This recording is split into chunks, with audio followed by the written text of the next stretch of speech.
think you're the only one going through it. You think you're the only one that messed up. You're the only one that stopped reading your Bible. When you can't see the light at the end of the tunnel, when you can't see that ray of hope, then you want to do what? Quit. I'm Pastor Bill Krause. God has used me to help thousands of others. Now I want to help you break through.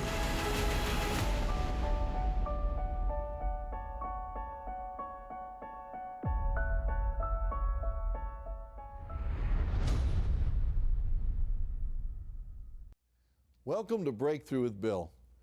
You are being presented with an opportunity to change your life.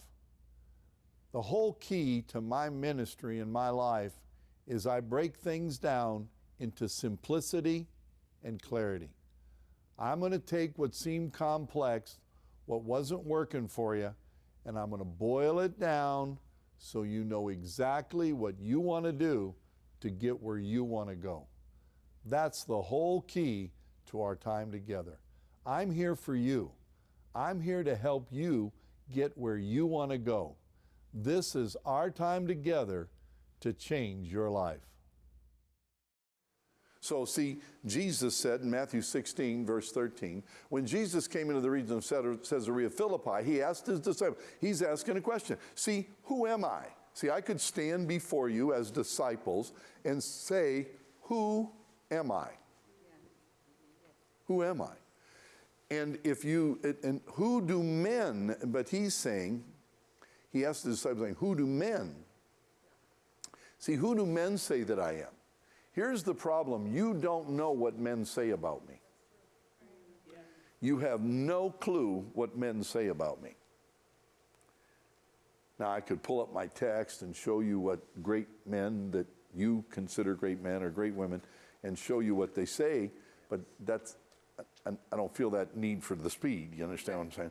But are you hearing what I'm saying? That who do men say that I am? And then, they go through and they're identifying. So they said, some say John the Baptist, some say Elijah, and others Jeremiah, or one of the prophets. So different people saw Jesus as different things and representing different individuals. And the truth is, he was all those people wrapped up in one, if you really want to go the broad stroke of it. And he said to them, but who do you? Now see, so who do men say that I am? But now who do you say that I am? And that's when Peter speaks his revelation. How often do we take the time to find out who our spouse is? Now you say, I know who they are. I know what their name is. I've watched them brush their teeth, watched them eat, watched them shower, watched them make the bed. You know who they are, but do you know who they are? Because what happens in a relationship is when two people get married, they're two separate entities. I don't care how long they knew each other, lived together, whatever they thought. When you get married, it's a whole new ball of wax. Right. That gets molded and shaped. So then you become something, but then over the course of time, people change. And we don't stay up with their change because we don't know who they are now. And if you don't know who I am now, then you're not going to get the benefit of who I am now. You're still looking for the benefit or deficit of who I was then. Right. That's true. And if you look in your relationship, this is messed up. You don't know who everybody is. You forget. Very good. You don't stop and look. And see, I have to remember when I'm talking to my wife, what am I to her at that time? Sometimes I'm just her sounding board. She's talking and I'm the listener. She doesn't want a thing. I have to remember when she says, if I could remember this one thing, my life would be simpler. Because if my wife says, I want a snow cone, you know what I do? I get her a snow cone. She said, Bill, what'd you give me a snow cone for? I said, because you said you wanted a snow cone. Well, I meant I wanted one in 2 weeks or when I go to Disneyland or whatever. I said, well, don't do that around me. I'm like, no, and okay, so I'm 100% wrong, but I'm just still telling you, you want to know who I am? Don't tell me what you want. Because if I find out you want a Starbucks, and I know a bunch of you do, but don't play that card. and I find out you want a Starbucks or you like Starbucks and you're coming to see me, I'm going to have your drink, your Starbucks sitting there and have it ready for you. That's how I am. And I get in trouble because my wife says I want or I need or I like, and then I do. Are you hearing? Yeah. So you really want to take and look at this in your life. So who do men say that they are? Who do you say that they are?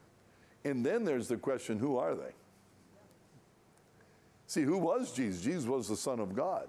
And see, Simon Peter answered and said, you are the Christ, the anointed one. You're the anointed one, the Son of the living God. What is he saying? God is his Father. You are God. That's what he's saying here.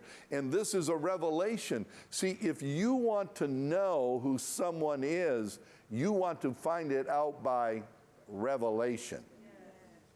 Very, very good. You want to get because once you see who they are, right? I have a number of keys on my key ring. How many do I have on here? I have 4. And each one does a different thing, and they will fit. Many of these keys will fit in the other locks. They won't open them. So you need to know which key works in which lock, not just fits, but works. And see, Jim is my parishioner. He goes to the church. I'm his pastor. I'm his father. His biological father went to heaven. He adopted me, or we adopted each other. Something happened. And so I'm his father. And then, we're workout partners. So we go to the gym together and work out. I went this morning. He wasn't there. But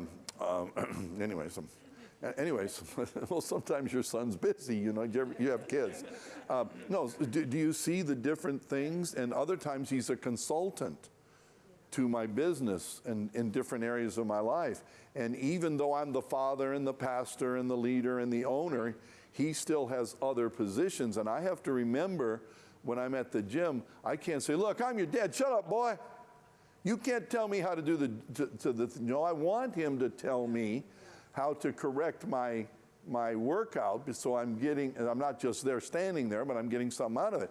So then we have to know, and then we have to walk out of the gym, and then he's got something, and then I'm his marriage counselor or his business consultant, or are you hearing what I mean? Really good. And if you don't wake up to the fact, you'll get lost in the weeds, and you'll get messed up of who we are. So I do business with these two, and because I do business with them, I want them to call me Bill in the business meeting, because I want to separate the pastor from the pastor Bill from Bill, because it's two different things. And if then you turn off certain parts of you in certain situations. That's just life, and I don't want to turn those off. I want their full-on participation, cooperation, investment, and being able to say I agree or don't agree, or are you with me? Can you see where you've been goofed up in some of your, and if you don't remember that the head teacher in a class is the head teacher, and if you don't remember that the person in charge is the person in charge, then you forget that. And if your wife's in charge at work, then when you come home, you got to figure out what your system is there. Or if the husband's in charge of working and you come home, what the system is. You have to establish a system, and I literally, many times in my life, I'm taking off the father hat and I'm putting on the friend hat. Because if you look, most parents and their kids, they get messed up in their relationship. Because he still thinks that's his little girl. It'll always be his little girl, but she's married now, and now there's another man in the picture. When my eldest daughter was getting married, she every year, she's single, and every year she's going to this conference. And so she's getting married in June, and we're planning the wedding and pulling things together, but we're also planning our life goes on too, you know. So she says, well, you know, the conference is coming up in July or August, whatever it is, and I'll be going to that. And I said, whoa, whoa, whoa. See, so I'm in the middle, I'm the boss. She's going to a conference for me and for one of our entities to improve us and grow us and benefit us, right? So I have to say, wait a minute, what do you mean? She says, well, I always go. I said, yeah, but you were always single. Now, when you go this time, you're going to be married. Is your husband amiable for you to, after 4 or 6 weeks of marriage, to go away for a week? So you see, she was thinking like she always thought. Right. Anybody have little brothers or sisters? They think, you know, right? You're 50, 60, 70 years old, you get with them and they do the same dumb things you did when you were kids. Right? You know what I'm talking about? Get together with your college buddies or whatever, and they right or wrong, they do the same dumb things or flick your ear or make this, right or wrong. See, they've forgotten who everybody is now. They've forgotten we're not a kid anymore. Am I helping anybody? All right. And see, in the body of Christ, if you don't recognize, we've got a speaker coming, and if you don't recognize their gift and what they have, then you're going to miss out on what they could do. If we create the environment, there will be prophetic utterances. They have that gift and it moves. But it doesn't always move. That's dependent on the recipients. It's not just I want a word, but it's I want the gift to move. See, do you want the gift to move? Now, we can say yes, but it could move right now and you could move in it, but it's not moving. So, I want to go now to 1 Samuel 17. Eliab did not recognize who David could be. He didn't recognize it because he's the older brother. Anybody an older brother or sister, you look at them younger ones and you think they're inferior. You think they're a kid because they do dumb stuff and they suck their thumb and they fill their pants and right and then you remember them. My big brother, not biological, but I was the oldest in our family of the 6 boys, and as a result, I had my best friend, but really my big brother. See, again, he had so many roles in my life. I'm not going to tell you all the roles and all the things he taught me and mentored me in, and we were business partners and all these things. And he remembers me when I was 2.5 years old sitting in my underwear on the front porch. I'm not 2.5, and I'm not sitting in my underwear on the front porch. And we don't even have a front porch. No, I hear it, but it wasn't until maybe, so that's 60 some years ago, he still remembered that until maybe in the last couple years, 5 or less years. You say, why? Because that was the vision of me that he first saw. And you first get visions and you know, first impressions, right or wrong. All right, so Eliab, 1 Samuel 17, 27 through 30. And the people answered him in this manner, saying, so shall it be done for the man who kills him. So this is David's come to the camp. Now Eliab, his oldest brother, heard when he spoke to the men. So the older brother's overhearing his younger brother and his escapades that he's going to pull off. And Eliab's anger was aroused against David, and he said, why do you come down here? What are you doing here, boy? Why aren't you back tending to Dad's flocks? What? You know your assignment. Who do you think you are? Who sent him? Who sent him to camp? Well, God did, and God sent him to his father. His father, that the brothers complaining he should be home serving, is the one who sent them there.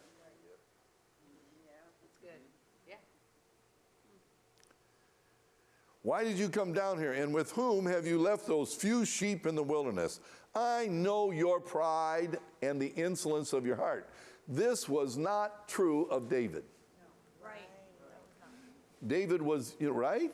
Was a man after God's own heart. He had a couple problems, I get it, but you get the overall thing. David had a good heart. That's why God selected him. And he was out tending the sheep when the rest of the family was goofing off. He's killing the lion and the bear. He's obeying his father. He's going down to the camp. He gets there and he hears the people talking. And you know, whoever picks up all the chairs is going to get a $100 bill. I think I could pick all these chairs up, and a $100 bill would be cool. So, what do I get if I pick up all the chairs? Right? Yeah. But you know, my older brother comes in and says, who do you think you are? You're going to pick up all the chairs. And with whom have you left those few sheep in the wilderness? I know your pride and your insolence for your heart, for you have come down to see the battle. See, you're just a curious punk kid, and all you want to do is be a looky-loo. Where was I driving yesterday? I can't remember who I was with and who was driving, but we were all stopped on the freeway, and it's because there was these wonderful people picketing. Or not picketing, they were up on the bridge and they had signs. And so when you came to that place, there was no traffic problem, but people were stopping to read the signs. And these nut jobs were, there was a funeral where I was at, and the person's dead, and I feel for the person. And they were a wonderful, marvelous person, and they did wonderful, marvelous things, and we should all send $5,000 to his widow. However, stopping the lives of 1 million people and messing up the traffic and causing people to be late and accidents and frustrations because somebody died, the guy that's dead really wouldn't want that. Right. But we want to make accommodations, see? So we read things wrong. We're looky-loos. We are looky-loos, so his brother thinks he's a looky-loo. If you ever watched me by an accident, I'm not interested. You know why? I'm glad I'm not involved. Right. I've been involved in enough accidents when I was younger. Been a long time, but who's hearing what I'm saying? Yeah. So I'm not interested in seeing blood or gore or twisted metal or flying bodies or anything like that. So I'm not a looky-loo. But his brother thought he was a looky-loo. It was a wrong, and David said, "What have I done now? Is there not a cause?" Then he turned from him toward another and said the same thing. You know, what am I going to get? And these people answered him as the first ones did. So David recognized he was a champion. And if Saul did not see his ability, he tried to get him in his own armor. Are you tracking with this? David's ready to take on Goliath. Why? Because Goliath thought he was the champion because of his size. Right. Yeah. David knew he was the champion because of his God. Again, what he saw, David saw himself killing the lion, Right. killed the bear, killing the giant, and he didn't have any problem going out and tackling that giant. When here's Saul, who's a big guy himself. Right. Here's all the army, who's big guys themselves. Here's even 5 guys wouldn't get together and go take him on. Right. See, you got to recognize who you are. You've got to recognize who you are. See, Saul could not see his ability because in 1 Samuel 17:33, and Saul said to David, "You are not able to go against this Philistine. Come on, man. I appreciate you stepping up to the plate, but you're not eligible. You don't have the ability." Wait a minute, what do you say about yourself? Right. Good. I don't have the ability.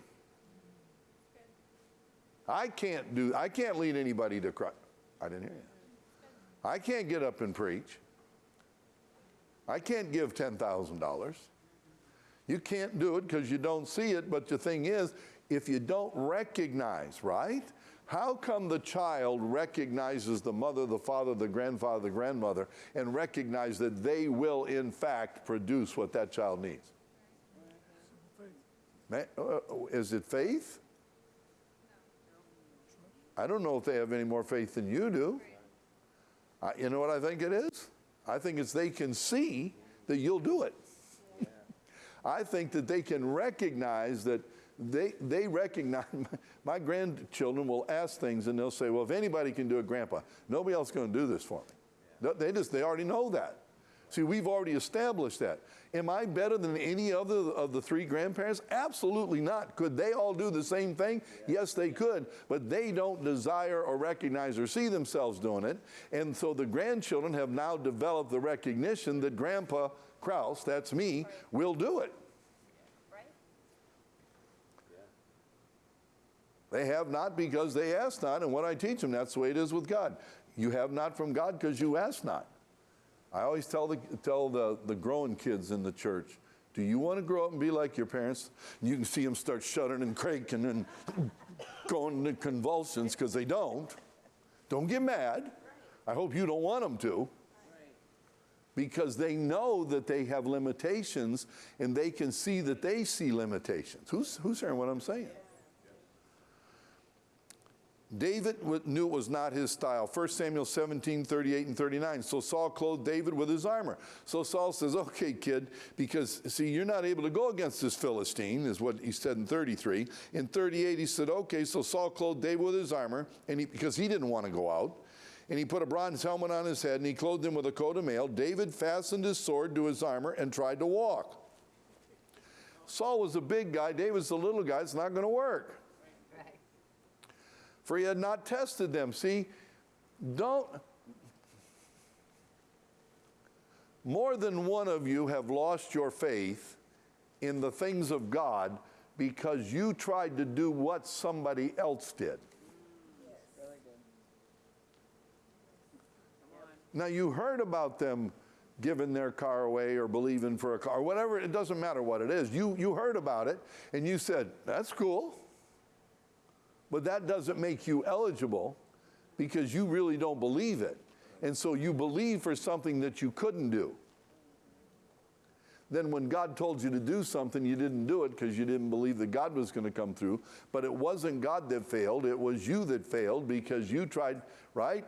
I cannot, I was in Florida and somebody said they're going to go out and run 3 miles. I said, I think I'll go with you. I went a little less than a half mile and I said, you know what? I know where the house is. No, are you hearing me? See?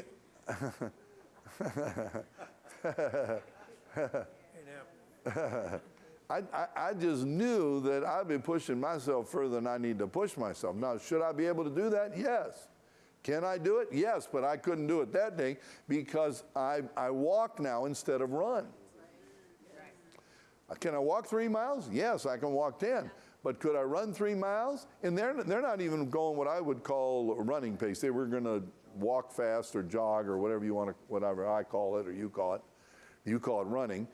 But I knew in that first half mile that I was not in the condition to wear that armor. That's good. That's good. It's not that I'm too old, not that I'm too tired.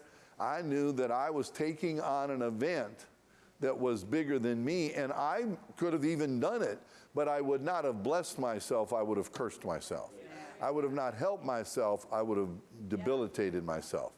And then I couldn't have functioned properly going forward. I would have overpressed it. So if you did not see yourself for who you really were at the time, and then you quit, and then you became what you saw yourself as not being capable. Yes. Is this helping you? Yes. David knew it was not his style. And David said, this in verse 39, I cannot walk with these, for I have not tested them. So David took them off. See, I can't run your race, you can't run my race. Right. And you want to pretend or think that you can because they did. But what happens then? See, I can, next time I go and those people are there, if I work from now until going back to see them in 3-4 months, and I work on that, I can then go on that run, even though they will be better than they were now, if I will work to my capacity and capability, because all my joints and limbs and everything on my body works, all my parts are here, and so then I can do that. I can physically, mentally, emotionally do it, if I'll put in the preparation and test my armor and wear what works for me. I cannot walk with these, for I have not tested them. So David took them off. Don't try to do what you're not called to do. David knew he represented. 1 Samuel 17:45. I want you to see, because David had good moments and bad moments. These were all good. Saul did not see himself as king. Remember his hide in the haystack? Anybody remember this? Yes. He did not see himself. He was called, anointed of God. He knew he was called. He knew he was anointed, but he did not see himself. So what did he do? He would have been you'd be a much better Christian if you thought you were a Christian. That's good. You don't see yourself as a Christian or an anointed one or a believer. Come on, let's be honest. If you don't think you are, then you're not. Come on, most of us don't want to lead anybody to Christ. We don't think we're qualified, capable, and we know we're not living it.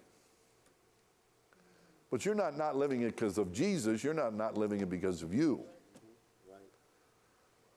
So David knew who he represented, 1 Samuel 17:45. Then David said to the Philistine, you come to me with a sword, with a spear and with a javelin. That's okay, buddy. But I come to you in the name of the Lord of hosts, the God of the armies of Israel, whom you have defied. David knew he was representing.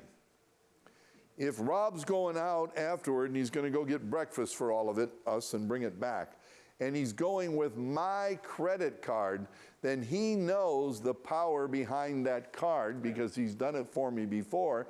And he knows when he puts that card in there, it's going to pay for the food. And they're not going to say, sir, your card was rejected. No. Are you hearing this? Because he knows the power of who he's representing. So if you can recognize God as healer, then he heals you. Yes. If you know he heals, but you don't recognize him or know him as healer, then he doesn't heal you. Right. Dr. Bob and Dr. Sarah heal you with whatever they're giving you. Right or wrong? Right.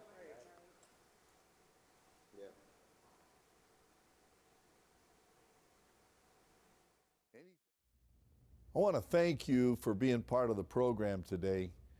Breakthrough with Bill is very important to me. This broadcast is central to my life because I have learned that there are people that are in the live audience, but you are every bit as important to God and to me.